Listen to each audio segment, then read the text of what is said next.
Yeah, I think it was, for me, it's important for me to say, obviously, first and foremost, it was totally unintentional, which I'm sure a lot of people know.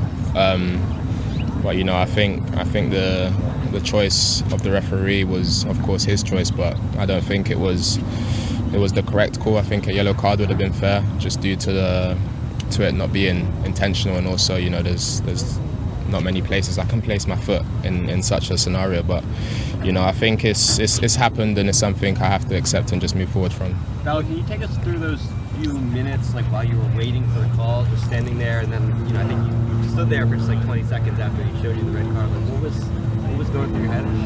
Yeah, just a ton of emotion. It's difficult, to see red at any time, but especially now, in such a high pressure tournament, such a high pressure situation, and there was many emotions, but for me the most important thing was just trying to stay calm. I think I didn't want to react out of emotion, out of anger, and I had to just accept that the decision was made, whether I agreed with it or not, and just try to also think about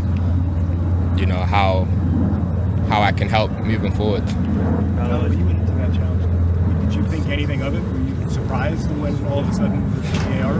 Yeah, extremely surprised. I initially thought the ref was actually going to give a call for me because there was a shove in the back, but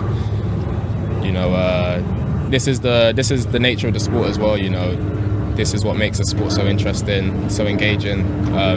The controversy, and you've seen it in so many different actions during the World Cup, not just with us in the USA, with other teams. And yeah, as I said, it's something I have to just accept. And we still won the game, which is the main positive. And we have to prepare for the game against Belgium.